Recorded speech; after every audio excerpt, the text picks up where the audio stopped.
Solubility, ठीक है।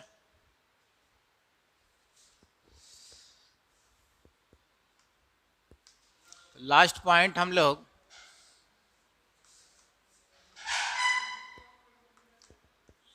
solubility of gas in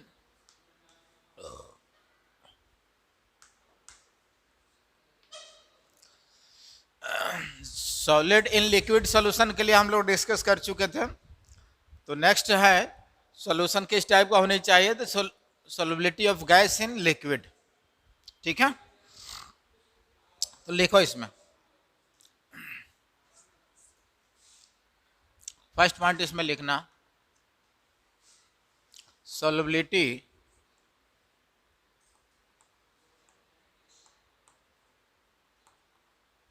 of gas in liquid, solubility of gas in liquid solution,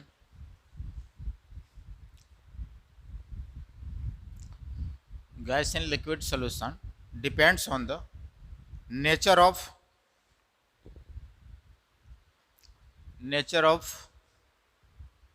gas and nature of solvent, depends upon the nature of gas and solvent,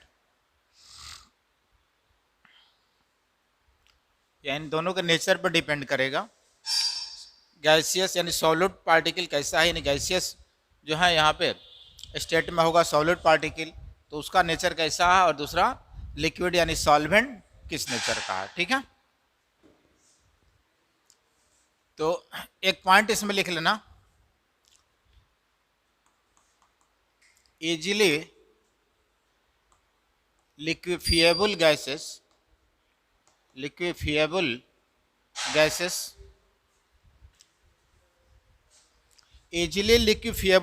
are more soluble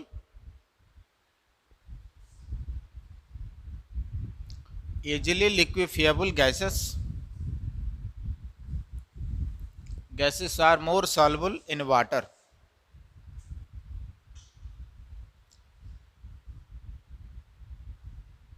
gases are more soluble in water,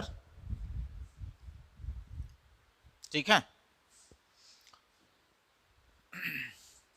as for example में लिख लेना, यानी CO2 is more soluble in water than H2 and O2 gas।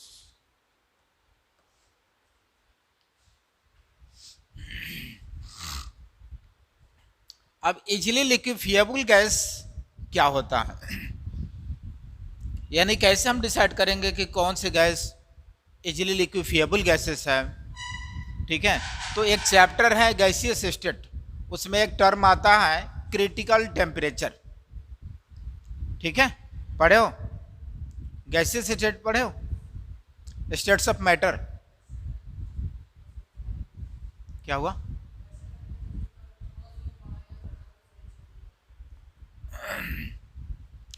Critical temperature gaseous substance का के लिए applicable होता है। तो critical temperature is that temperature जिस पे वो गैसियस सब्सटेंस का लिक्विफिएबल पॉसिबल यानी लिक्विफिकेशन किया जा सकता है, लेकिन उससे थोड़ा सा ऊपर किया जाएगा टेम्परेचर तो वो लिक्विफाइड नहीं हो पाएगा। उसके नीचे सारे टेम्परेचर पर होगा, लेकिन उससे थोड़ा सा भी बढ़ाया जाएगा टेम्परेचर तो उस पर वो लिक्विफाइड नहीं हो पाएगा, यानी गैस से लिक्विड में वो कन्वर्ट नहीं हो पाएगा। तो ऐसे टेम्परेचर को क्रिटिकल टेम्परेचर बोला जाता है। तो जिस गैसियस सब्सटेंस का, जिस गैस का क्रिटिकल टेम्परेचर हाई होता है उसका लिक्विफिकेशन इजी होता है, उतनी ही आसानी से उसका लिक्विफाइड किया जा सकता है, ठीक है। तो लिक्विफिकेशन का मीनिंग कि गैस से लिक्विड में कन्वर्ट करना, ठीक है, यानी गैसियस सब्सटेंस को लिक्विड में कन्वर्ट करना, इसी को लिक्विफिकेशन कहा जाता है। सॉलिडिफिकेशन का मीनिंग क्या हुआ? लिक्विड से सॉलिड में कन्वर्ट करना। उसी तरह से लिक्विफिकेशन का मीनिंग गैस से लिक्विड में कन्वर्ट करना। तो जो गैस आसानी से कन्वर्ट हो सकता है उसका सॉल्युबिलिटी वाटर में ज्यादा होता है, हाई होता है। और वो किस पे डिपेंड करता है कि क्रिटिकल टेम्परेचर पे, यानी gases having higher value of critical temperature are easily liquefied. जिस गैस का क्रिटिकल टेम्परेचर हाई होगा उसका लिक्विफिकेशन क्या होगा, आसान होगा, वो इजी वे में लिक्विफाइड हो जाएगा। तो वो डिपेंड करता है यहाँ पे, इसीलिए easily liquefiable gases are more soluble in water than जो अदर गैसेस हैं जिनका क्रिटिकल टेम्परेचर लो होगा तो उसके रिस्पेक्ट में जो है आसानी से नहीं हो पाएगा। तो जैसे यहाँ पे है CO2 गैस जो है वाटर में आसानी से सॉल्युबल हो जाएगा, यानी हाइड्रोजन और ऑक्सीजन के रिस्पेक्ट में देखा जाए तो CO2 का क्रिटिकल टेम्परेचर हाई होता है और इसीलिए उसका लिक्विफिकेशन क्या होगा, आसान है। तो इजी है लिक्विफिकेशन, तो सॉल्युबिलिटी भी इसकी आसान होती है, यानी मोर सॉल्युबल होगा इसके रिस्पेक्ट में। सॉल्युबल ये भी है बट ये मोर सॉल्युबल होगा, कौन सा, CO2। ठीक है, चलो अगला पॉइंट लिखो। क्या हुआ, क्या, ये सब मेमोरी बेस्ड है, ये प्रैक्टिकल वैल्यू है, याद रखना पड़ता है, ऐसे नहीं पता किया जा सकता है। ठीक है, चलो आगे लिखो अगला पॉइंट। तो नेचर ऑफ सॉल्वेंट था और नेचर ऑफ गैस। अब देखो यहाँ पे ये वाटर क्या है, यूनिवर्सल सॉल्वेंट भी होता है, कॉमन सॉल्वेंट है, यानी अगर सॉल्वेंट भी चेंज कर दिया जाए तो फिर ये भी सॉल्युबिलिटी चेंज हो जाएगी। इसका मीनिंग कि दोनों के नेचर पर डिपेंड करता है, गैसियस सब्सटेंस किस नेचर का है और सॉल्वेंट कैसा है। तो यहाँ वाटर के रिस्पेक्ट में मैं बात किया, कौन सा सॉल्वेंट है, वाटर, यानी अगर इसको चेंज कर दिया जाए तो ये भी फिर चेंज कर जाएगी। आया समझ में? चलो आगे लिखो, अगला पॉइंट हम लोग देख ले, effect of pressure. Effect of pressure,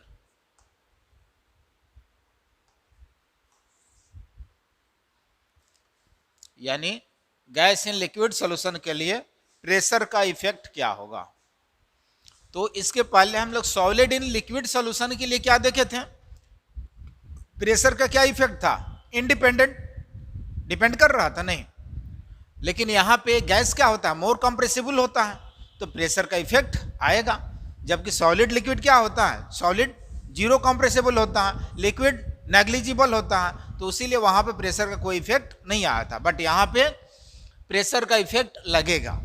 ठीक है, तो जब प्रेशर का इफेक्ट आएगा गैस इन लिक्विड सॉल्यूशन के लिए, तो अब यहीं पे हेनरी लॉ आएगा।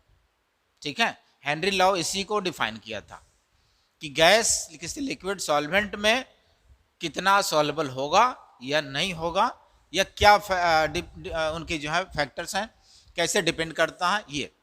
तो एक पॉइंट में लिख लेना, इफेक्ट ऑफ प्रेशर में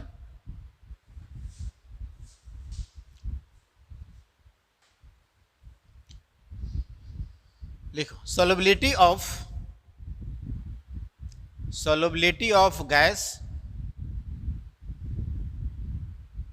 solubility of a gas in a liquid, solubility of a gas in liquid solvent, in a liquid solvent is directly proportional to, is directly proportional to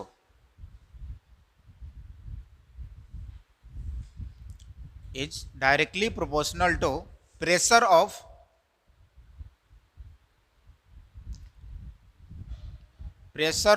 the gas, pressure of the gas over the surface of liquid, pressure of gas over the surface of liquid।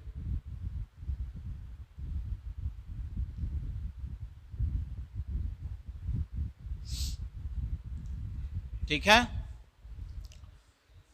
हो गया। तो इसका कहना है कि जैसे ये देखो यहाँ पे ये लिक्विड है और इसमें गैसियस सॉल्यूट को ऐड किया गया है, मिलाया गया है, ठीक है, गैसियस सॉल्यूट को डाल दिया गया। तो कहने का मीनिंग कि गैस का सोलबिलिटी कितना है इस लिक्विड सॉल्वेंट में, वो डिपेंड करता है किसके डायरेक्टली प्रोपोर्शनल होगा, कि प्रेशर कितना लग रहा है, यानी सरफेस पे गैस के द्वारा प्रेशर कितना लग रहा।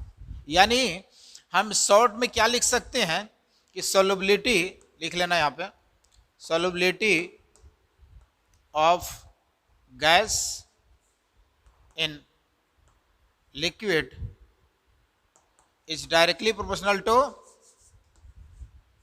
pressure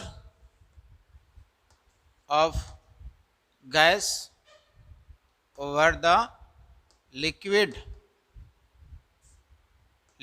surface।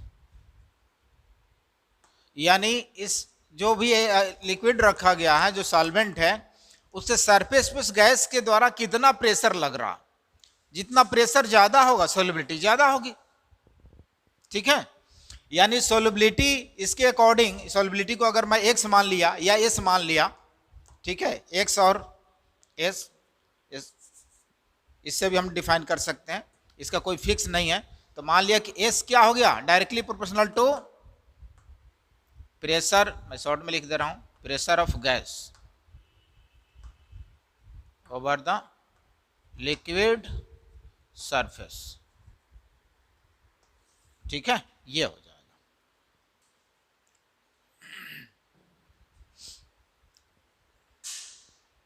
इसका कहाँ गया वो,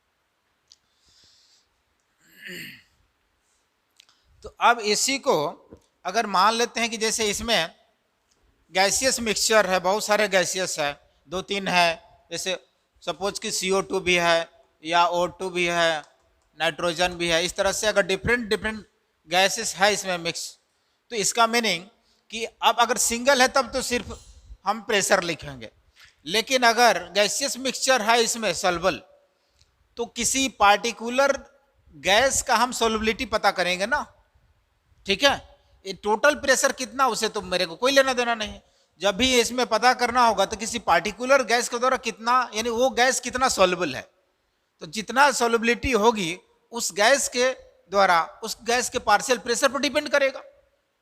गैसियस मिक्सचर में किसी पार्टिकुलर गैस कितना वो मिक्स है, कितना सोलबल है, वो किस पे डिपेंड करता है, उसके पार्शियल प्रेशर पे, टोटल प्रेशर पे तो डिपेंड करेगा नहीं। तो इसका मीनिंग कि अगर जैसे गैसियस मिक्सचर है, तो ये अब इसको थोड़ा सा हेनरी लॉ और मॉडिफाई करके बोला, क्या हेनरिच लॉ लिख लेना, इसी को थोड़ा सा और घुमा करके बोल दिया, लिख लेना हेनरी लॉ, सेम है बट यहां पे थोड़ा सा उलट करके आएगा, लिखो partial pressure, partial pressure of,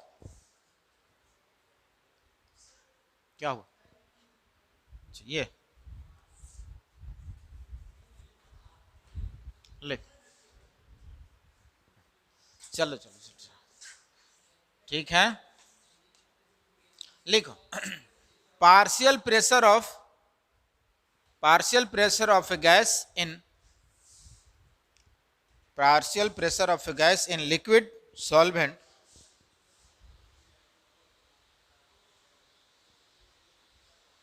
हो गया। Partial pressure of a gas in liquid solvent is directly proportional to, is directly proportional to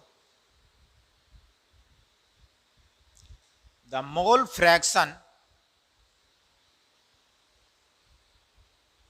is directly proportional to the mole fraction of gas,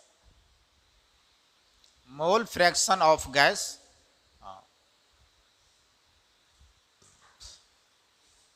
हो गया। is directly proportional to the mole fraction of gas in a liquid, mole fraction of the gas in a liquid solvent, in a liquid solvent. ठीक है, तो यहां पे अब थोड़ा सा इसको मॉडिफाई करके यानी चेंज करके बोल दिया. ये क्या बोला कि पार्शियल प्रेशर, यहां ध्यान दो, यहां पे प्रेशर नहीं, क्या बोल रहे हैं, पार्शियल प्रेशर, क्योंकि गैसियस मिक्सचर है तो सबके सब सॉल्युबल होंगे, किसी का कम होगा किसी का ज्यादा होगा, तो डिपेंड किस पे करेगा कि इसके पार्शियल प्रेशर पे, उसके द्वारा किसी पार्टिकुलर गैस के द्वारा कितना प्रेशर लग रहा है उसी के डायरेक्टली प्रोपोर्शनल होगा. तो जितना ज्यादा प्रेशर लगेगा उतनी ही सॉल्युबिलिटी उसकी ज्यादा होगी. अब मोल फ्रैक्शन, मोल फ्रैक्शन का मीनिंग क्या, यहां पे यानी कि ये मैं लिख दिया तो मोल फ्रैक्शन ऑफ गैस. ठीक है, अब देखो यहां पे मोल फ्रैक्शन क्या होता है, यानी मिक्सचर में किसी पार्टिकुलर कंपोनेंट का कितने मोल्स है.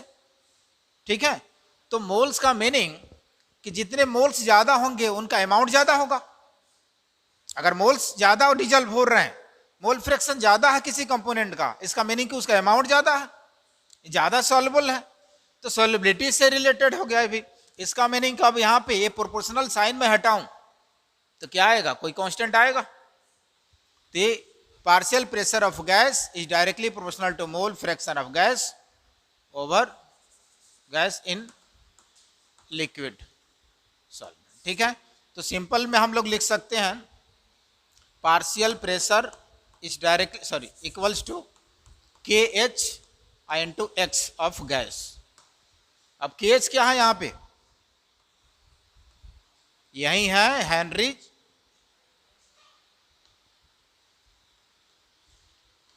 कांस्टेंट, हेनरी कांस्टेंट है. ठीक है,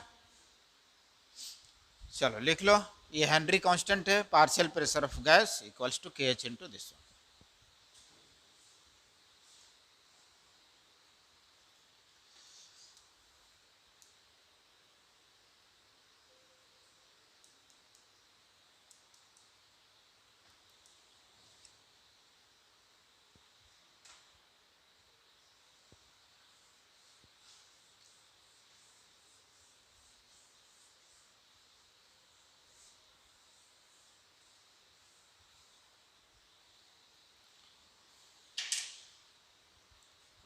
ये हेनरी कांस्टेंट. ठीक है, अब हेनरी कांस्टेंट का यूनिट क्या होगा, देखो यहां पे के एच इक्वल्स टू क्या आ जाएगा, ये पार्शियल प्रेशर, इसको सिर्फ पी भी लिख सकते हो, पी लिख लो. ठीक है, या पूरा पी लिख लो, तो पी ऑफ गैस अपन क्या हो जाएगा, मोल फ्रैक्शन, यही होगा ना. ठीक है, तो पार्शियल प्रेशर या प्रेशर दोनों का यूनिट तो सेम ही रहेगा, पार्शियल प्रेशर बोले या प्रेशर, उसका यूनिट क्या रहेगा, बहुत सारे डिफरेंट यूनिट से मैं डिस्कस कर चुका हूं. एटीएम है, बार है, टॉर है, एमएम ऑफ एचजी है, सीएम ऑफ एचजी है, पास्कल है. ठीक है, तो कोई भी यूनिट हो सकता है.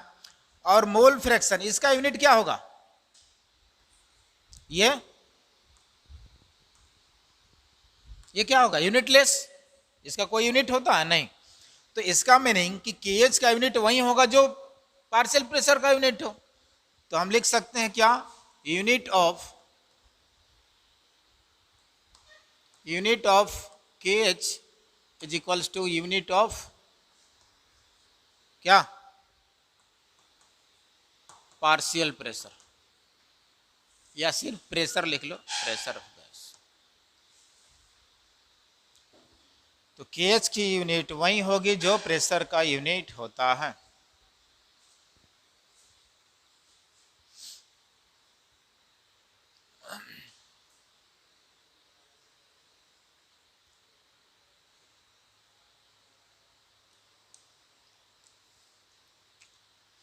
तो इसका मीनिंग देखो, तो यहां से सॉल्युबिलिटी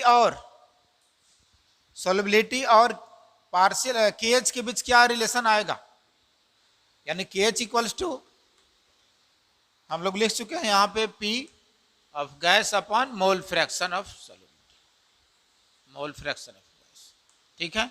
यानी यही सोल्युबिलिटी है, KH का मैग्नीट्यूड बढ़ेगा तो सोल्युबिलिटी घटेगी, ठीक है। यानी पार्शियल प्रेशर बढ़ेगा तो सोल्युबिलिटी बढ़ेगी, तो यहाँ से ये रिलेशन आ गया, पार्शियल प्रेशर बढ़ रहा तो सोल्युबिलिटी, एक बार लिख लो, मोल फ्रैक्शन ऑफ गैस बढ़ेगा, इसका मीनिंग की सोल्युबिलिटी बढ़ेगी। और ऐसे कंडीशन में जो है KH क्या होगा, ठीक है, और KH का मैग्नीट्यूड डिक्रीज करेगा।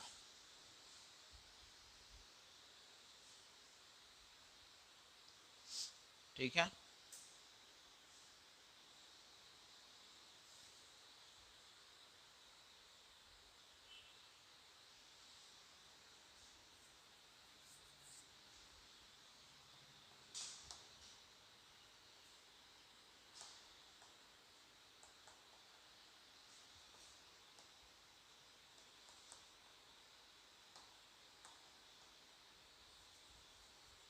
लिख लो यहाँ पे, value of KH depends on, first में नेचर ऑफ गैस, जो इसमें सॉलिड पार्टिकल इसको बोला जा रहा, ठीक है। Second point nature of solvent, ठीक है, यानी लिक्विड।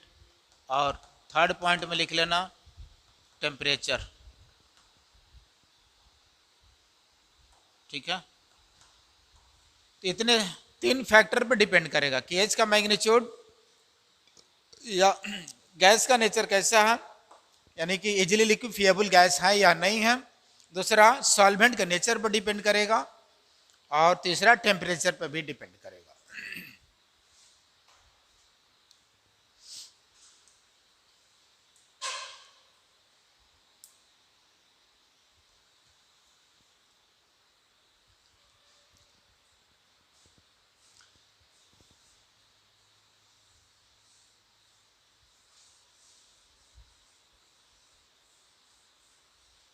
अब देखो, जैसे कोल्ड ड्रिंक्स का जो बोतल होता है, सॉफ्ट ड्रिंक्स, उसमें CO2 डिजल्व करके रखा जाता है, हाई प्रेशर से उसको डिजल्व करके उसको पैक किया जाता है, सील किया जाता है, ठीक है। और जैसे ही वो ढक्कन खोलते हो, देखते हो कोल्ड ड्रिंक्स क्या करता है, फिजेज आउट करता है, तेजी से बाहर निकलता है, ठीक है। तो प्रेशर की वजह से करता है, तो जितना सरफेस पे प्रेशर ज्यादा होगा उतनी ही सोल्युबिलिटी ज्यादा होगी। अब प्रेशर वहीं कम होता है तो फिर वो बाहर आना चालू करता है, तो प्रेशर जितना ज्यादा होगा सोल्युबिलिटी ज्यादा होगी, और इसीलिए प्रेशर का डायरेक्टली प्रोपोर्शनल आ रहा है ना, ठीक है। तो अगर मान लेते हैं कि सॉल्वेंट में बहुत सारे गैसेस हैं, सभी गैस का अपना अपना सोल्युबिलिटी अलग अलग होगी, और सोल्युबिलिटी अलग अलग होगी, इसका मीनिंग कि मोल फ्रैक्शन अलग अलग होगा, ठीक है। यहाँ सोल्युबिलिटी मीन्स क्या है, मोल फ्रैक्शन के टर्म में डिफाइन किया गया है, ठीक है।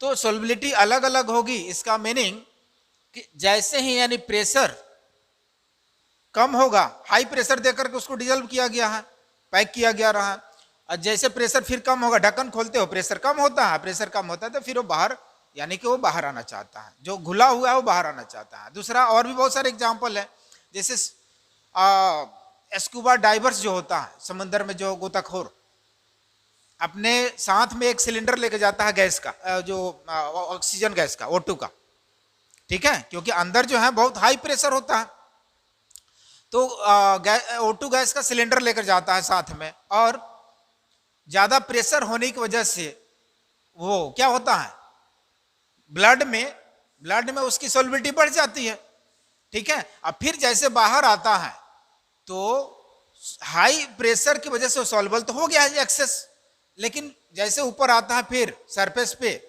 तो क्या होता है, प्रेशर कम होता है। अब प्रेशर कम होने की वजह से फिर वो बाहर आना चाहता है, जो एक्स्ट्रा डिजल्व किया है, तो जितना तेजी से वो यानी कि बाहर आएगा उतनी तेजी से वो बाहर, यानी कि ऑक्सीजन जो ब्लड में डिजल्व किया है वो निकलना चालू करेगा। तो जो बॉडी से है वो बबल्स बन करके निकलना चाहेगा। तो उस तरह से होता क्या है, यानी आदमी के जो है शरीर में बेंड्स क्रिएट करता है, यानी काफी पेनफुल होता हो, पूरे शरीर में बबल्स बबल्स टाइप से जो है वो बन जाता है। तो बेंड्स बना लेते, जिसको हम बेंड्स बोला जाता है, जो काफी पेनफुल होता है। तो उससे बचने के लिए जो भी स्कूबा डाइवर्स होता है वो सिलेंडर में जो गैस O2 गैस लेकर जाता है उसमें हीलियम का मिक्स किया जाता है, ठीक है, और हीलियम गैस मिक्स करके तो O2 गैस का सिलेंडर ले जाता है, क्योंकि अंदर जितना नीचे जाएगा प्रेशर उतना ही ज्यादा, और ज्यादा प्रेशर तो उतनी ही तेजी से सॉल्युबल हो जाएगा ब्लड के अंदर वो, और फिर बाहर आता है तो तेजी से वो प्रेशर कम होती है, ठीक है। तो फिर वो बाहर आना चाहता है तो वो बेंड्स क्रिएट करता है। तो बेंड से बचने के लिए हीलियम गैस उसमें मिक्स किया जाता है। तो जितना प्रेशर ज्यादा होगा उतनी ही सॉल्युबिलिटी ज्यादा होगी, ठीक है। और वहीं ऊपर जाओ, हाई अल्टीट्यूड पे जाओ, तो वहां प्रेशर कम होता है, प्रेशर कम होगा तो सॉल्युबिलिटी कम होगी, तो ऑक्सीजन जितना ब्लड में चाहिए उतना नहीं मिल पाता है। तो वैसे मेंटल कंफ्यूजन होता है, ठीक है, उससे यानी कि मेंटल कंफ्यूजन क्रिएट होता है। और इस तरह से इसका मीनिंग कि प्रेशर पर डिपेंड करता है सॉल्युबिलिटी। क्लियर? तो एक पॉइंट लिख लेना, इस पर एक हम लोग ऐसे एग्जांपल देखते हैं। इसका अगर ग्राफ देखना चाहते हो तो इस तरह से जाएगा। इधर मैं मान लिया क्या कि मोल फ्रैक्शन, एक्स के लॉन्ग मोल फ्रैक्शन मान लिया, और इधर मैं क्या ले लिया, पार्शियल प्रेशर। तो इसका ग्राफ कैसे जाएगा, स्ट्रेट लाइन या कर्व? डायरेक्टली है ना, डायरेक्टली है। यहाँ पे स्लोप क्या है, यानी कि यहाँ पे इंटरसेप्ट 0, तो ये ऐसे जाएगा, ठीक है। यहाँ पे ऐसे यानी स्लोप ये थीटा, यानी tan थीटा क्या हो जाएगा, tan थीटा y/x, यानी partial pressure of gas upon mole fraction of gas, ये हो जाएगा। और ये किसके इक्वल हो जाएगा, यानी KH का, यही तो है ना, ये KH के इक्वल है।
तो यहाँ पे क्या होता है, जब सोडा वाटर का या सॉफ्ट ड्रिंक का बोतल खोलते हो तो CO2 गैस फिजेज आउट करता है, क्योंकि हाई प्रेशर के वजह से उसको पैक किया रहता है, तो सॉल्युबिलिटी ज़्यादा रहती है हाई प्रेशर पे।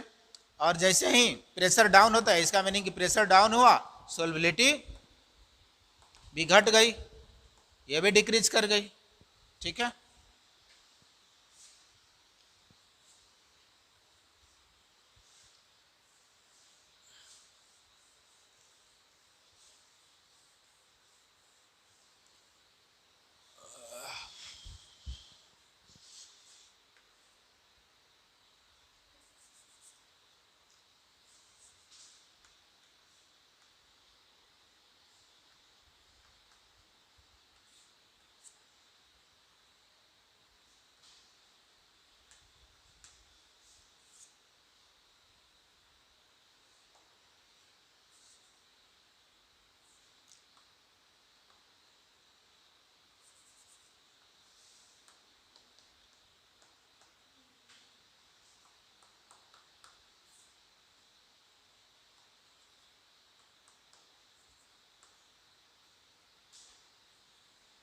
पास्कल में ले लिया मैं, ठीक है। तो ये अप्रॉक्स मैं वैल्यू लिया हूँ, ठीक है, एक्सपेरिमेंटल वैल्यू अप्रॉक्स है, ठीक है, सपोज कि ये 75 पास्कल है, ये 144 पास्कल, ये 34 पास्कल है। अब देखो यहाँ पे ये केएच का मैग्नीट्यूड है और ये गैस डिफरेंट गैस के लिए ये है, ठीक है। और इसमें भी मैं ले लिया यहाँ पे डिफरेंट यानी कि गैस का वैल्यू ऑफ लिख लेना यहाँ पे, value of KH of different gases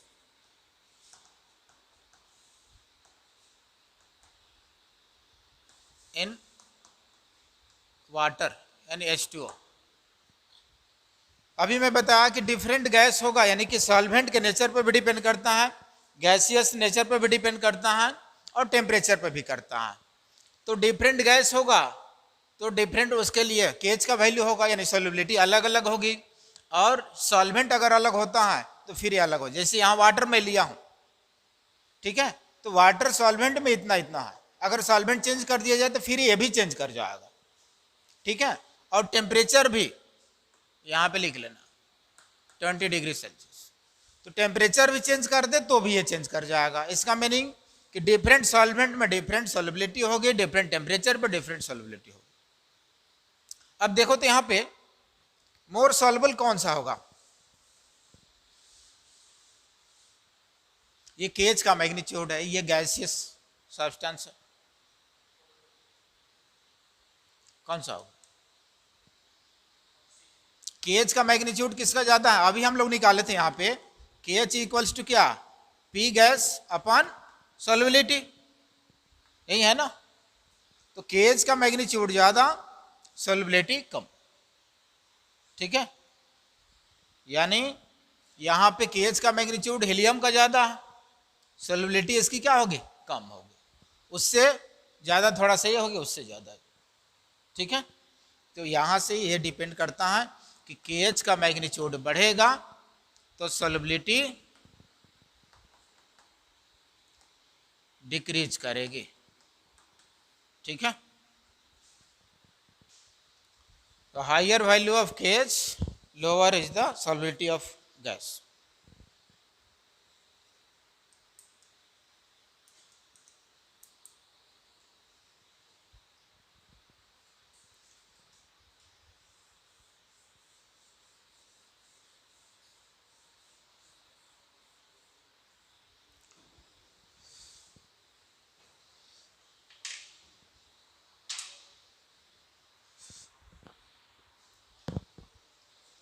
चलो हो गया।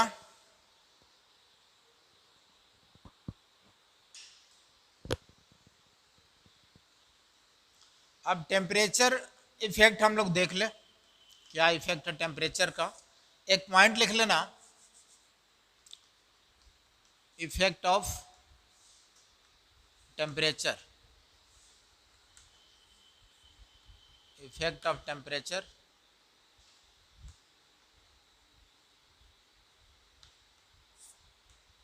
Of solubility of gas in liquid, ठीक है। उसमें क्या आया था, रिएक्शन के नेचर पर डिपेंड कर रहा था, एंडोथर्मिक के लिए डायरेक्टली था और एक्सोथर्मिक के लिए इन्वर्सली। लेकिन यहाँ पे वैसा नहीं है, यहाँ पे हम लोग टेम्परेचर का इफेक्ट देखते हैं क्या आ रहा है, लिखो।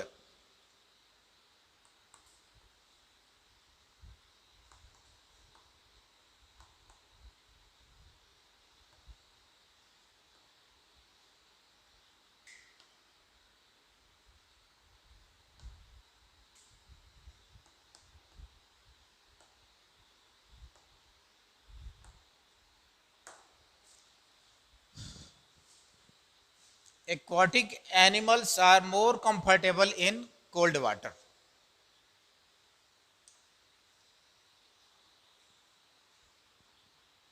Aquatic animals are more comfortable in cold water. इसका मीनिंग कोल्ड वाटर में यानी कि लो टेम्परेचर में जो भी यानी पानी में रहने वाले जीव जंतु है वो ज़्यादा कंफर्ट फील करते हैं, कंफर्ट होते हैं। इसका मीनिंग कि टेम्परेचर कम अगर होगा तो लो टेम्परेचर पे सॉल्युबिलिटी ज़्यादा होगी, यानी टेम्परेचर कम होगा तो सॉल्युबिलिटी ज़्यादा होगी।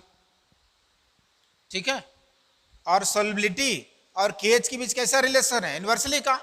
सॉल्युबिलिटी बढ़ेगी तो केएच का मैग्नीट्यूड क्या होगा? कम होगा। ठीक है, अब कैसे यहाँ पे देखो सॉल्युबिलिटी का रिलेशन यहाँ से आया। लो टेम्परेचर में जैसे मछली को ले लो, ठीक है, तो कोल्ड वाटर में ज़्यादा कंफर्ट फील करती है। ऐसा क्यों? क्योंकि कोल्ड वाटर में जो ऑक्सीजन उनको भी तो चाहिए जीने के लिए। हर एक को क्या चाहिए? ऑक्सीजन कंपलसरी है वो, तो सबको चाहिए। इसका मीनिंग कि लो टेम्परेचर पर ऑक्सीजन क्या होता है? अच्छी तरह से सॉल्युबल होता है। ठीक है, और इसी तरह से इसका मीनिंग कि टेम्परेचर कम होगा तो सॉल्युबिलिटी बढ़ेगी और इजी वे में वो रह लेंगे, ले लेंगे। ठीक है, ऑक्सीजन इजी वे में उनको मिल जाएगा। प्लस ये इसका मीनिंग कि सॉल्युबिलिटी बढ़ेगी तो केएच का मैग्नीट्यूड घटेगा, यानी कम होगी। तो यहां से क्या हो गया? एक रिलेशन मिल गया कि लोअर टेम्परेचर पे सॉल्युबिलिटी हाई होगी, यानी टेम्परेचर और सॉल्युबिलिटी के बीच कैसा रिलेशन हो गया? इनवर्सली का।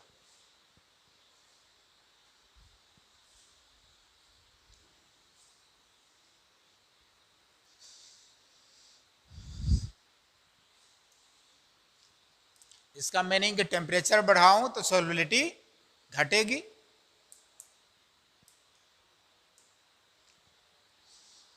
चलो, अब A to Z ये कंप्लीट हो गया।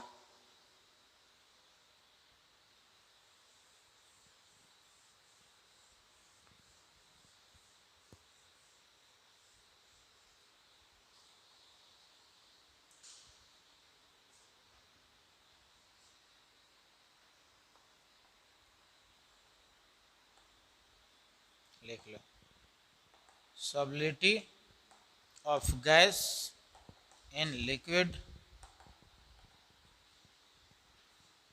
increases with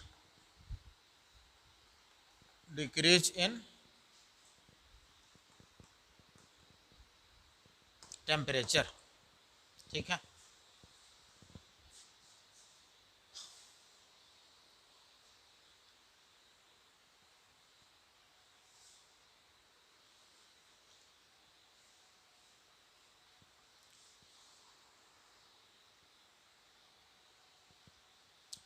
अब इसका कुछ लिमिटेशन है वो लिख लेना हेनरिच का।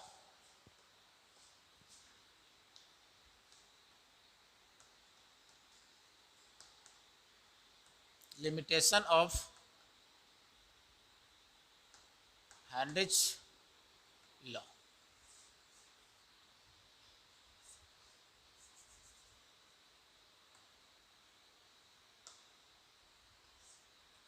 लिख लेना, limitation of Heinrich law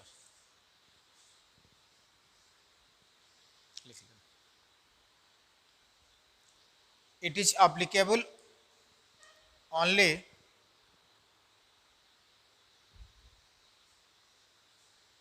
it is applicable only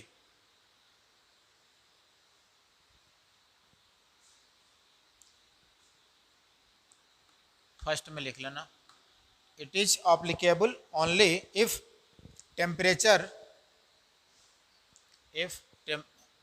only if temperature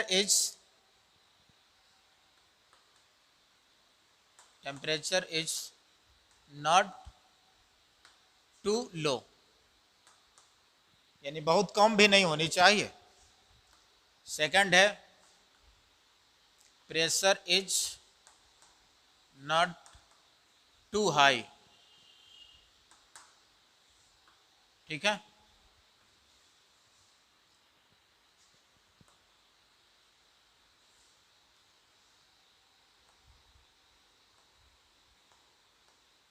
gas is not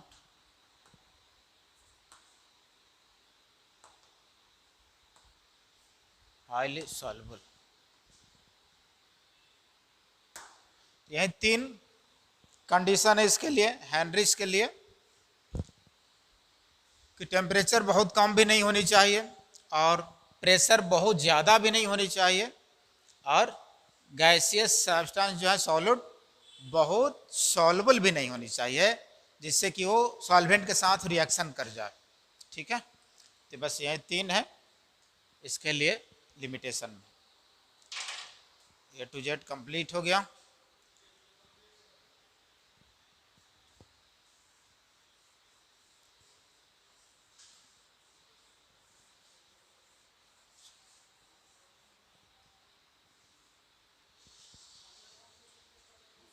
क्या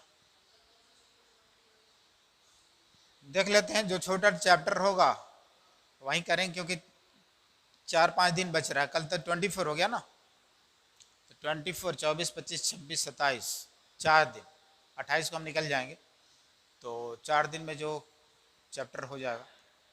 क्या अभी घर जाएंगे फिर, क्योंकि अब जून आ गया, जून से मेरा फिर इंदौर स्टार्ट हो जाएगा तो निकलना भी होगा। अब मतलब जून में इंदौर में स्टार्ट हो जाएगा मेरा इंस्टीट्यूट, इंदौर। हाँ, अभी इंदौर से ही तो मैं आया हूँ ना। गांव तो मेरा इधर बिहार में यहीं पे है, मतलब मैं वहाँ पे अभी पढ़ा रहा हूँ, वहाँ पे वर्क कर रहा हूँ। हाँ, हम मैं तो यही सब पटना से ही किया। अच्छा, यहाँ पे हाँ, अब तो मेरा वहाँ पे परमानेंट है ना। कहाँ? वहाँ पे कैटलाइजर, कैटलाइजर का नाम सुना? वो भी ब्रांड है वहाँ का। उसके पहले मतलब पिछले साल, नहीं पिछले साल ही वहाँ मैं ज्वाइन किया था, जैसे ओपन हुआ था ना नवंबर में, तो और उसके पहले मैं था जयपुर में, नहीं जयपुर नहीं, पुणे में, पुणे, वही पुणे वाला है जहाँ, वहाँ का श्री विद्या का नाम से था। उसके पहले जयपुर में था आकाश में, और उसके पहले रांची में था, उसके पहले तो पटना में ही था। हम लोग, मेरा हो गया करीब 10 साल हो गया।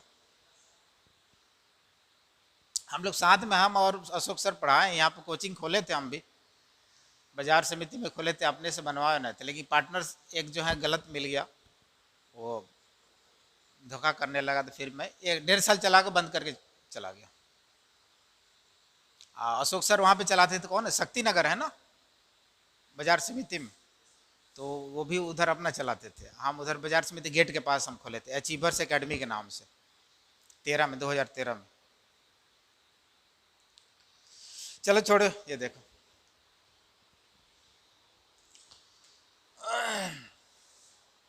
कुछ क्वेश्चन हम लोग सॉल्व करें। हाँ, डीपीपी है सबके पास, मिला है ना? देखो question number 36, question number 36 Henry पे बेस्ड है, इसी पे देखो, है ना सबके पास? The Henry law constant for the, यहाँ पे केमिस्ट्री का तो टीचर है ना, वो अभी है नहीं? क्या हुआ? सिर्फ ऑर्गेनिक का है।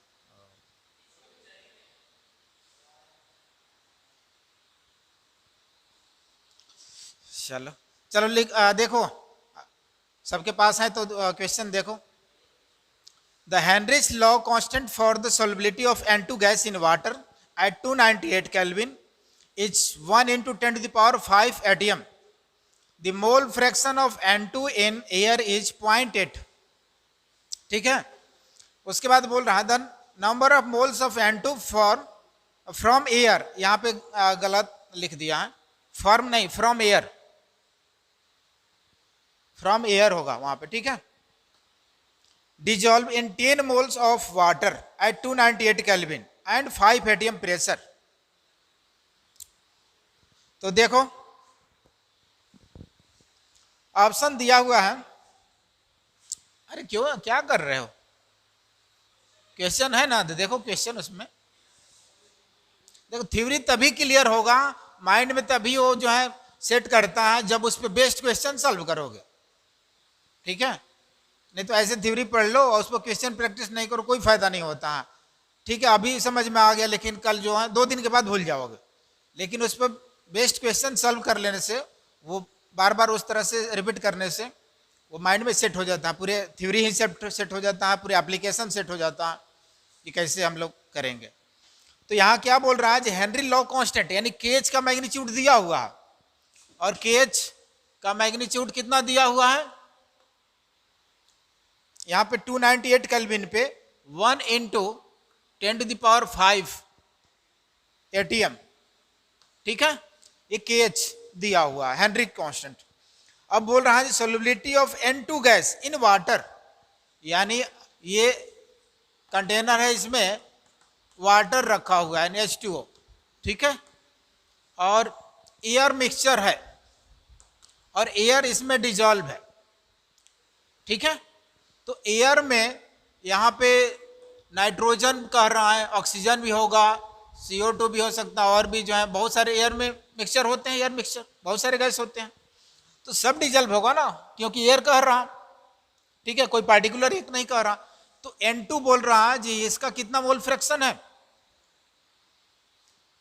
हाँ, N2 gas in water at 298 kelvin, the mole fraction N2 gas in air is कितना दिया हुआ, यानी मोल फ्रैक्शन ऑफ N2 यहाँ पे 0.8 दिया हुआ है एयर का, ठीक है, एयर में दिया हुआ है। उसके बाद बोल रहा है number of moles of N2 from air dissolve in 10 mole of water, यानी वाटर जो इसमें रखा हुआ है इसका कितना मोल है, 10 मोल, और 10 मोल वाटर में एयर का इतना मोल फ्रैक्शन है। तो पूछ रहा है क्या कि the number of moles of N2 from air dissolve in 10 mole of water at 298 kelvin and 5 atm pressure. तो ये जो प्रेशर दिया हुआ है 5 atm, कौन सा प्रेशर दिया हुआ है, ये नहीं कह रहा है पार्शियल प्रेशर या N2 pressure, pressure of N2 gas ये नहीं बोल रहा। अगर प्रेशर ऑफ N2 गैस बोलता तो हम इसको समझते हैं ये पार्शियल प्रेशर N2 का दिया हुआ है, लेकिन नहीं, यहाँ पे सिर्फ बोल रहा है कि number of moles of N2 from air dissolve in 10 mole of water, यानी पूरे एयर का जो है यानी 10 मोल वाटर में डिजॉल्व है, जिसका एटीएम कितना, प्रेशर कितना है 5 atm, यानी इसका मीनिंग 5 atm जो प्रेशर दिया हुआ है कैसा है, टोटल प्रेशर, यानी PS, PS इक्वल्स टू कितना 5 atm, आया समझ में। अब मुझे क्या पता करना है कि N2 गैस का कितना मोल है, डिजॉल्व है 10 मोल वाटर में, क्लियर। तो मैं क्या करूं, partial pressure is equals to क्या, KH into mole fraction of N2, यही लिखूंगा ना, लेकिन ये तो पार्शियल प्रेशर है, यहां दे रहा है टोटल प्रेशर, तो क्या हम ये पुट कर सकते हैं यहाँ पे, नहीं। तो अब क्या करना पड़ेगा, यहां पे दे रहा है एयर मिक्सचर, एयर मिक्सचर के लिए हम लोग Dalton's law of partial pressure पढ़ चुके हैं, और Dalton's law of partial pressure क्या बोलता है कि partial pressure of particular component is equals to mole fraction of that component into total pressure. अब मुझे टोटल प्रेशर दिया हुआ है, मोल फ्रैक्शन दिया हुआ है एयर का, ठीक है, तो इसका हम पार्शियल प्रेशर निकाल सकते हैं ना। तो पार्शियल प्रेशर ऑफ N2 मैं क्या लिख सकता हूं, मोल फ्रैक्शन ऑफ N2 कितना दिया हुआ 0.8 एयर में, और टोटल प्रेशर इतना, यानी कितना आ गया 4। अब ATM में दिया हुआ है तो यहां भी क्या आएगा ATM, तो मुझे पार्शियल प्रेशर मिल गया N2 का कितना 4 ATM। अब मैं वहां पे रख सकता हूं, तो 4 इज इक्वल्स टू KH का मैग्नीट्यूड दिया है दिस 1 ATM, तो 1 into 10⁵ into mole fraction of N2 लिख सकते हैं। तो N2 का मोल फ्रैक्शन कितना आ गया, मैं इधर मिटाकर लिख रहा हूं,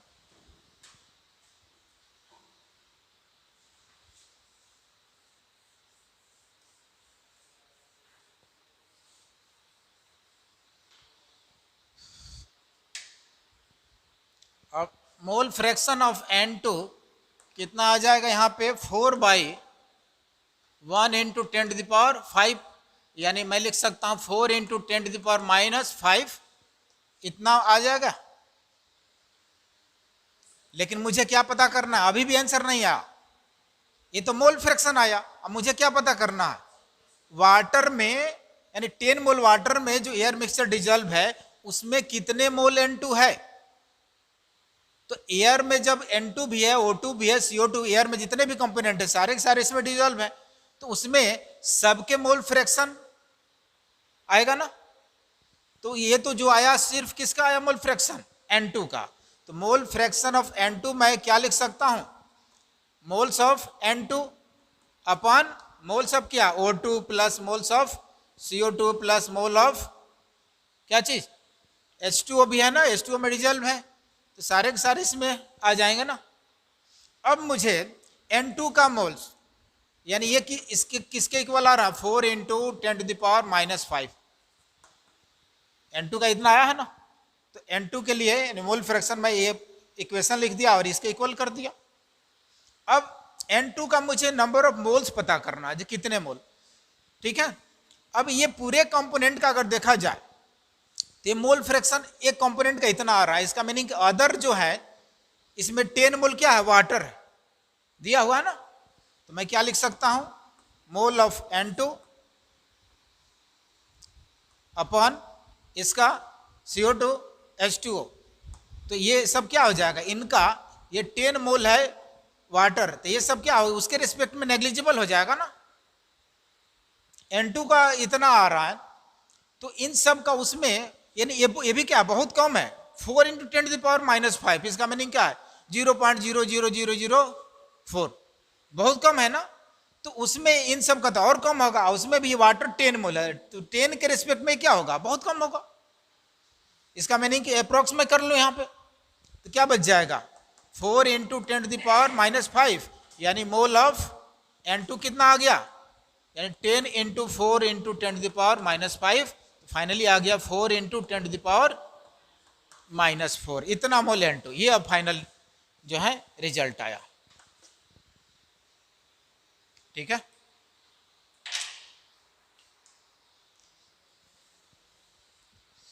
चलो, तो इसमें ऑप्शन ए हो जाएगा 4 इंटू 10⁻⁻4, ये दिया हुआ। बी में दिया 4 इंटू 10⁻⁻5 जो कि नहीं होगा, और सी में दिया 5 इंटू 10⁻⁻4 वो भी नहीं, और डी में दिया 4 इंटू 10⁻⁻6, तो हो जाएगा ये वाला ए नंबर।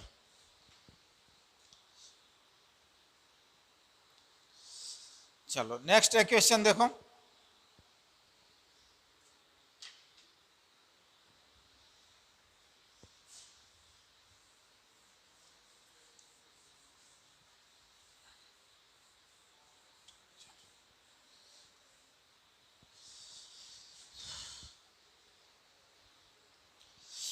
देखो बोल रहा है ये कोई बाइनरी लिक्विड सॉल्यूशन है, यानी ये binary liquid solution is prepared by mixing n heptane. N heptane का मीनिंग क्या, नॉर्मल हेप्टेन, नॉमेनक्लेचर में पढ़ते हैं। एन हेप्टेन यानी नॉर्मल हेप्टेन एंड इथेनॉल, यानी कि एक अल्कोहल दिया हुआ है, ठीक है। Which one of the following statement is correct regarding the behaviour of solution, यानी 4 स्टेटमेंट दिया है, पूछ रहा है इसमें से कौन से करेक्ट होगा, किसके लिए, यानी कौन सा करेक्ट रिलेशन बता रहा है। 2 कंपोनेंट दिया हुआ है, एन हेप्टेन है और दूसरा है इथेनॉल, इसका मीनिंग कि इथाइल अल्कोहल C2H5OH। अब तो देखने से ही पता चल रहा है ये कैसा होगा, अल्कोहल एक कंपोनेंट है ना, एक कंपोनेंट अल्कोहल तो कैसा, नॉन आइडियल पॉजिटिव डेविएशन। अब इसमें स्टेटमेंट दिया फर्स्ट में, the solution is non ideal showing positive deviation from Raoult's law, तो यही हो जाएगा, फर्स्ट ऑप्शन ही हो जाएगा। दूसरा बोल रहा है solution is non ideal negative deviation, ये तो होगा नहीं। थर्ड में बोल रहा है एन हेप्टेन सोच पॉजिटिव और इथेनॉल सोच नेगेटिव, तो ये तो होगा नहीं, दोनों सेपरेट तो देगा नहीं। चलो नेक्स्ट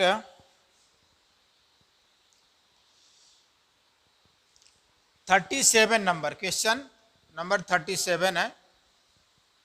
देखो इसमें क्या बोल रहा है, sodium sulphate is considered to be completely dissociated into cations and anions, यानी सोडियम सल्फेट ये बोल रहा है Na2SO4, तो ये कंप्लीटली डिसोसिएट कर रहा है Na प्लस और ये सल्फेट आयन, ठीक है, ये बोल रहा है completely dissociated into cations and anions in aqueous solution.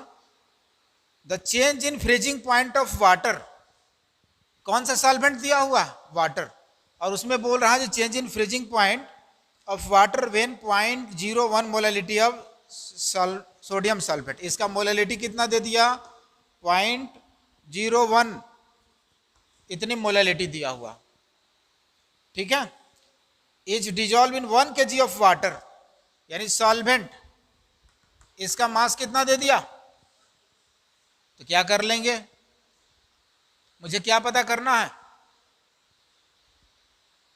बताओ,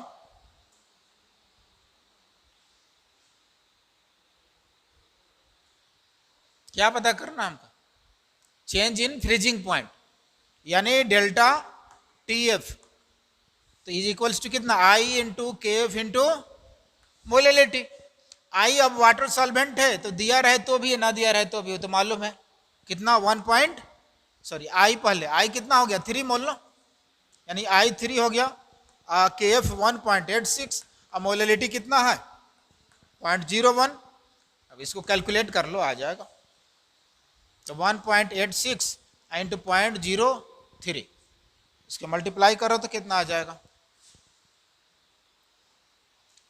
अब इसमें ऑप्शन दिया हुआ है ए में 0.0186 केल्विन, ये नहीं होगा, सेकंड दिया 0.0372, ये भी नहीं होगा, और सी नंबर हो जाएगा, क्योंकि अप्रॉक्स में देखा जाए तो 58 यानी कि 55 के आसपास जो है, तो वहीं सी में दिया हुआ 0.0558।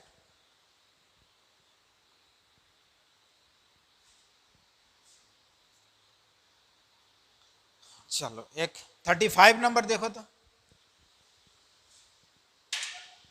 35,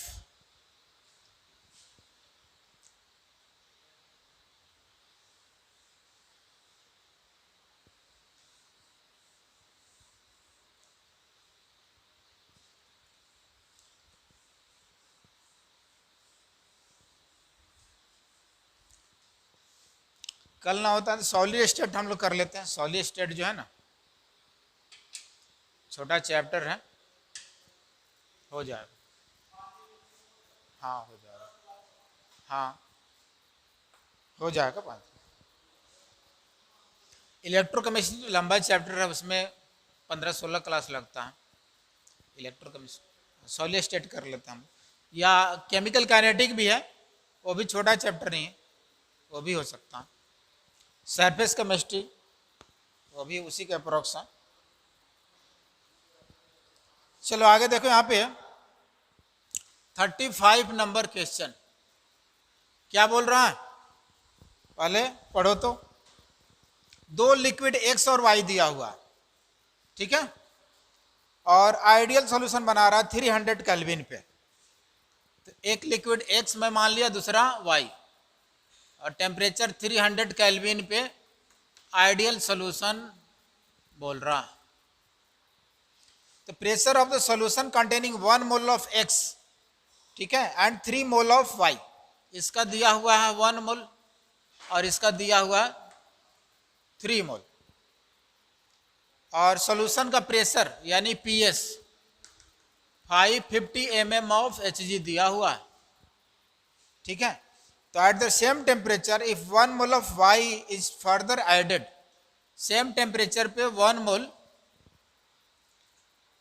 ऑफ Y, ये 1 मोल और इसमें ऐड कर दिया जा रहा है, ठीक है, the vapour pressure of solution increase by 10, तो ये अब जो है PS2 ये S1 इंक्रीज कर जा रहा है 10 से, तो 560 mm ऑफ Hg हो जा रहा है, तो पूछ रहा है कि vapour pressure of X and Y in their pure state will be what, यानी इसका और इसका, इन दोनों का पूछ रहा है, P0X और P0Y कितना कितना होगा,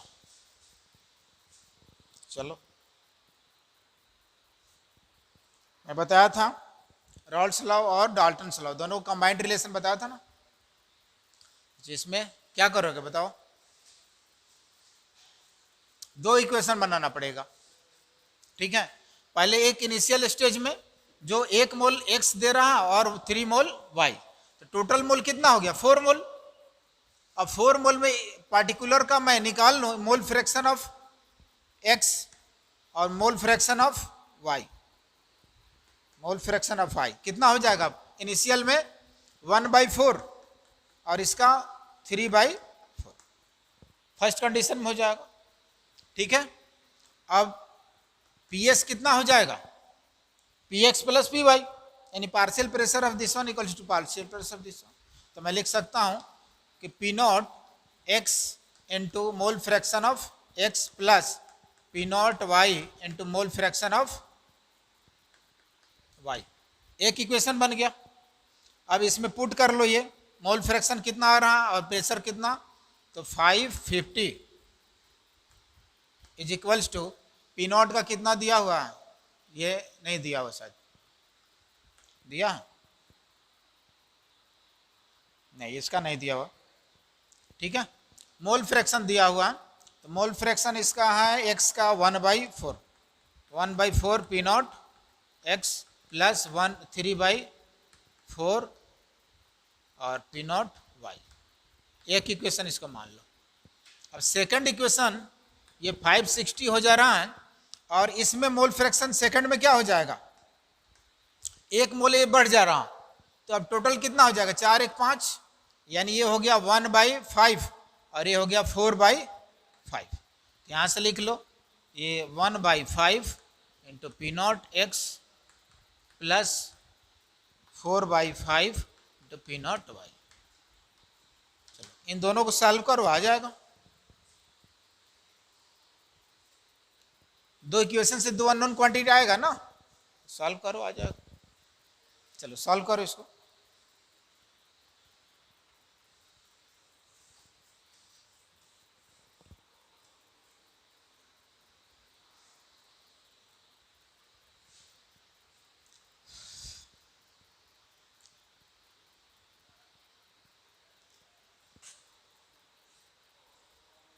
क्या कर लो, हो जाएगा।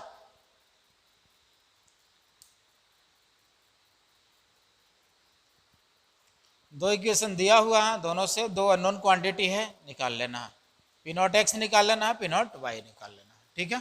चलो सॉल्व कर लेना, आ जाएगा। चलो एक क्वेश्चन और हम लोग देख ले, उसके बाद हम लोग कौन सा 47 27, ओके।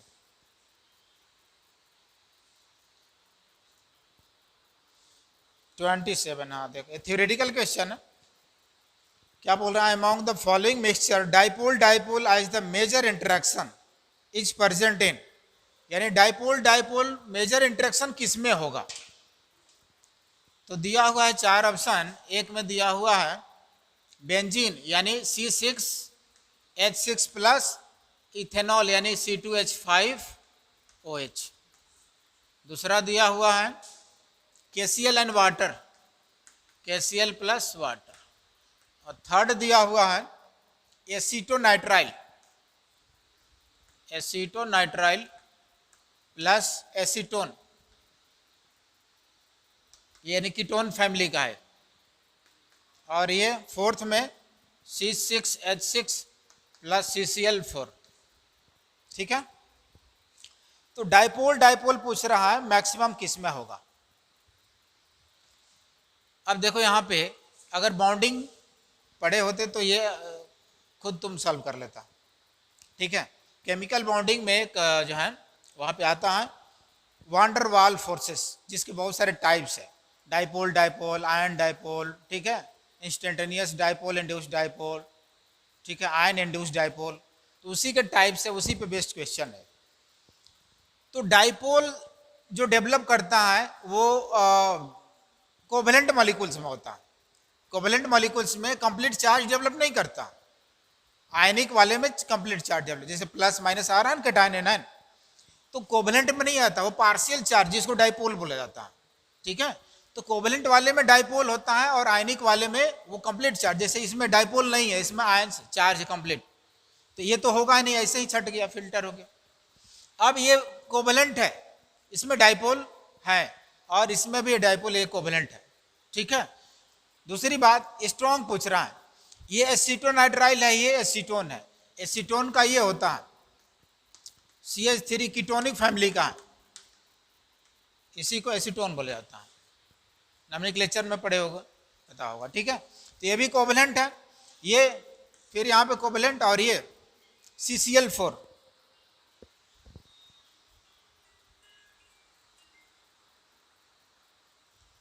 CCl4 ये भी कोवेलेंट मॉलिक्यूल्स है, ठीक है। तो अब यहाँ पे जो मैक्सिमम डाइपोल जिसमें किसमें होगा वो बतानी है, ठीक है। और ये कैसा मॉलिक्यूल्स है, प्लेनर मॉलिक्यूल्स, ठीक है। बेंजीन जो है इस तरह का स्ट्रक्चर होता है ना, ठीक है। इच कार्बन का यहाँ पे हाइब्रिडेशन क्या है, sp2 है, ठीक है। लेकिन ये ऐसा यहाँ पे नहीं है, यहाँ पे इसका जो है sp3 हो जाता है, ये नॉन प्लेनर है, तो यानी इसमें और इसमें देखा जाए तो ये और ये दोनों, इन दोनों में कॉमन है, ये अल्कोहल है और ये CCl4 कार्बन टेट्राक्लोराइड, ठीक है। तो ये दोनों भी नहीं होगा। अब एसीटोनाइट्राइल और ये एसीटोनाइट्राइल, एसीटाइल ग्रुप इसमें भी होगा इस तरह का। और नाइट्राइल, नाइट्राइल कौन से ग्रुप को बोला जाता है, CN को, ये नाइट्राइल ग्रुप है।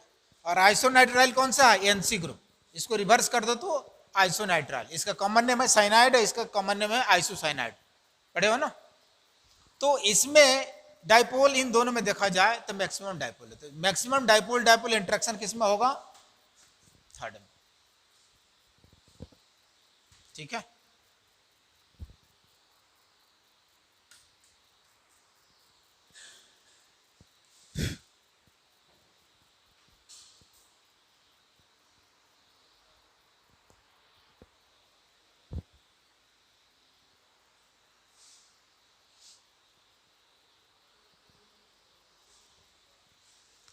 और कोई है,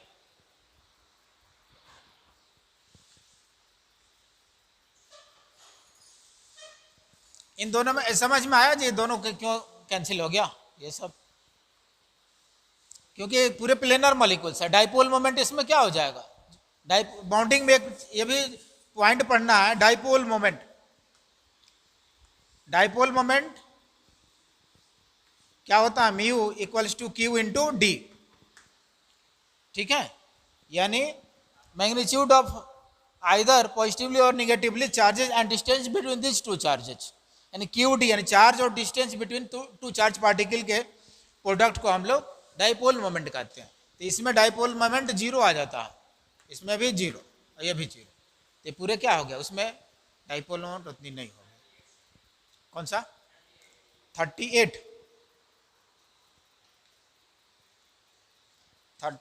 में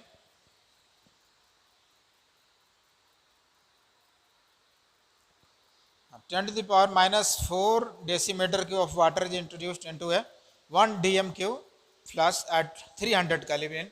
How many moles of water are in the vapor phase when equilibrium is established? तो क्या सिंपल है, क्या पूछ रहा है क्वेश्चन, हटा दो इधर, क्वेश्चन क्या पूछ रहा है इसमें, वॉल्यूम वगैरह दिया हुआ है, प्रेशर भी दिया हुआ है, टेम्परेचर दिया हुआ है और आर का मैग्नीट्यूड सबको पता है, तो कांस्टेंट है। तो टेम्परेचर क्या दिया हुआ 300 केल्विन, 300 केल्विन। प्रेशर कितना दिया हुआ है, प्रेशर हाँ इधर दिया हुआ पास्कल में दिया हुआ है, तो 300 केल्विन में प्रेशर है 3170 पास्कल, ठीक है। वॉल्यूम दिया हुआ है 10⁻⁴ dm³, ठीक है। और मुझे क्या पूछ रहा है यहाँ पे, n नंबर ऑफ मोल्स कितने होंगे गैस के, यही पूछ रहा है ना। तो सिंपल सा PV इक्वल्स टू nRT लगा दो, आ गया। T टेम्परेचर दिया हुआ है, P दिया हुआ है, V दिया हुआ है, R मालूम ही है। अब लेकिन यहाँ पे मैं बताया था ये पास्कल वाला टर्म बहुत कम केमिस्ट्री में यूज होता है, जनरली जो है फिजिक्स में ज़्यादा यूज होता है, कहीं कहीं आता है। तो जहाँ पे पास्कल अगर प्रेशर दिया हुआ है तो आर का मैग्नीट्यूड हम लोग जूल वाला में लेंगे, तो 8.31 जूल पर मोल पर केल्विन, और हिंट्स में दिया भी है, तो आर का मैग्नीट्यूड जूल वाला लेंगे, एन निकल जाएगा।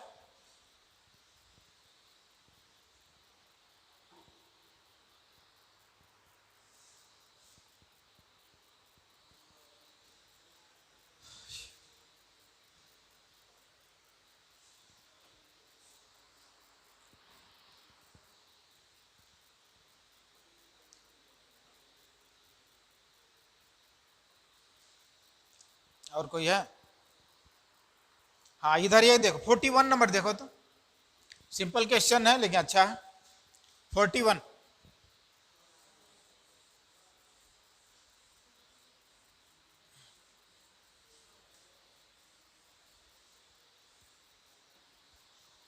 41 डिग्री ऑफ डिसोसिएशन अल्फा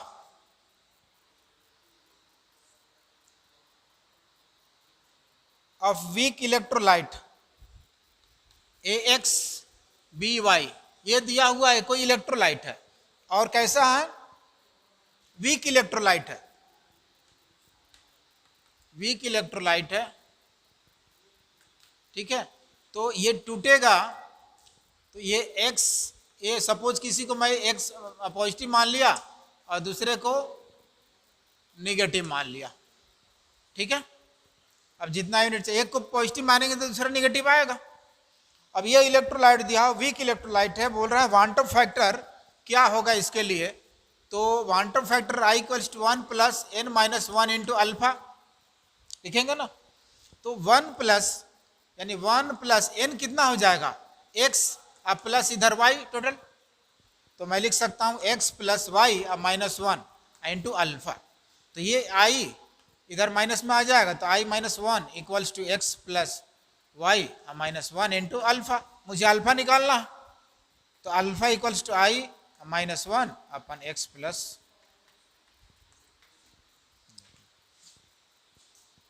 तो ये हो जाएगा फर्स्ट।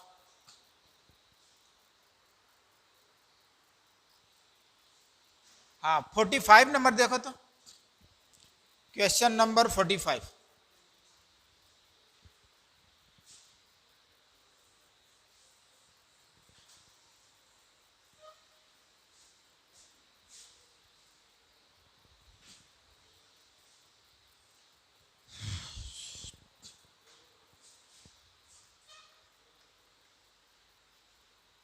फोर्टी फाइव नंबर क्या हो जाएगा,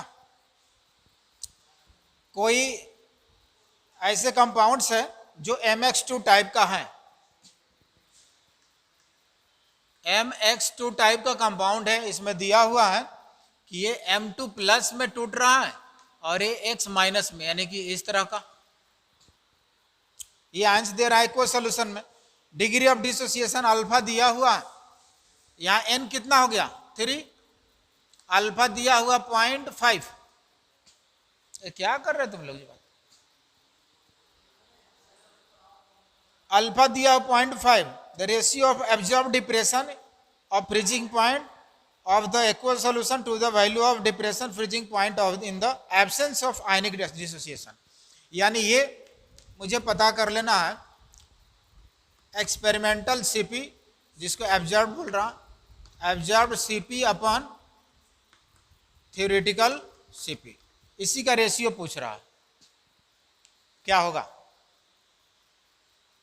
इसके अकॉर्डिंग I कितना हो जाएगा 1 plus n minus 1 into alpha, तो ये मुझे पता कर लेना है कितना आ जाएगा 1 प्लस n कितना आ गया 3, 3 माइनस 1 2, 2 इंटू अल्फा 0.5, तो ये कितना आ जाएगा 2, देखो तो कोई ऑप्शन है,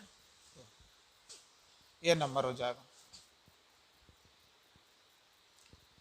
44 नंबर देखो तो,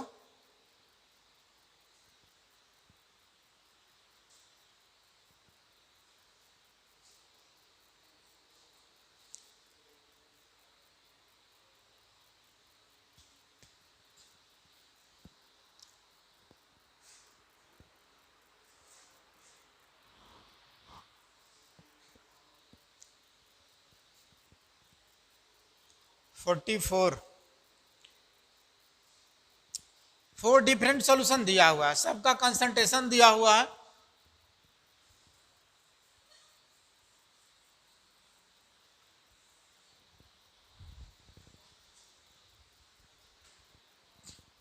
देखो ये दिया हुआ है यहाँ पे 0.5 मोलारिटी ऑफ C2H5OH, ये दिया हुआ है। सेकंड दिया हुआ है 0.1 molarity of Mg3PO4 whole twice होगा, देखो यहाँ पे। नेक्स्ट है थर्ड में 0.25 मोलारिटी ऑफ KBr और 0.125 मोलारिटी ऑफ NH3PO4। ये 4 सॉल्यूशन दिया हुआ डिफरेंट, और पूछ रहा है ऑप्शन में यानी कौन सा करेक्ट होगा। तो which statement is true about this solution assuming all salts to be a strong electrolyte. यहाँ पे इंफॉर्मेशन दिया हुआ कि जितने सॉल्ट है उसको स्ट्रॉन्ग इलेक्ट्रोलाइट बोल रहा हूँ, और ऐसे भी हम लोग पहले भी डिस्कस कर चुके हैं। ऑल टाइप्स ऑफ सॉल्ट क्या होता है, स्ट्रॉन्ग इलेक्ट्रोलाइट की तरह बिहेव करता है। इसका मीनिंग कि सॉल्ट क्या है, ये तो सॉल्ट है नहीं, ये सॉल्ट है नहीं है, सॉल्ट ये है और ये है, तो इन तीनों के लिए अल्फा कितना हो जाएगा 1। तो मैं यहाँ से आई फैक्टर निकाल लूँ, सेकंड में आई फैक्टर कितना हो जाएगा 5 हो जाएगा। थर्ड में आई फैक्टर कितना हो जाएगा 2, और फोर्थ में आई फैक्टर कितना 3 और 1 4 आ जाएगा। अब फर्स्ट क्या है नॉन इलेक्ट्रोलाइट, तो उसके लिए आई फैक्टर कितना हो जाएगा फर्स्ट में 1। तो इसका मीनिंग अब इसका ऑस्मोटिक प्रेशर सबके लिए क्या हो जाएगा pi equals to i into CRT, temperature constant R constant, और इस पे डिपेंड करेगा। तो IC इसका कितना हो गया सेकंड का 0.1 into 5 यानी 0.5। ये कितना हो गया थर्ड के लिए, यानी ये भी 0.5 हो गया, और फोर्थ के लिए यहाँ पे ये भी 0.5 हो गया, और ये कितना हो गया 0.5 into 1 यानी, तो कौन सा ऑप्शन करेक्ट हो गया, ए नंबर हो गया। चलो हाँ चलो ठीक है, लगभग ये भी कंप्लीट हो गया।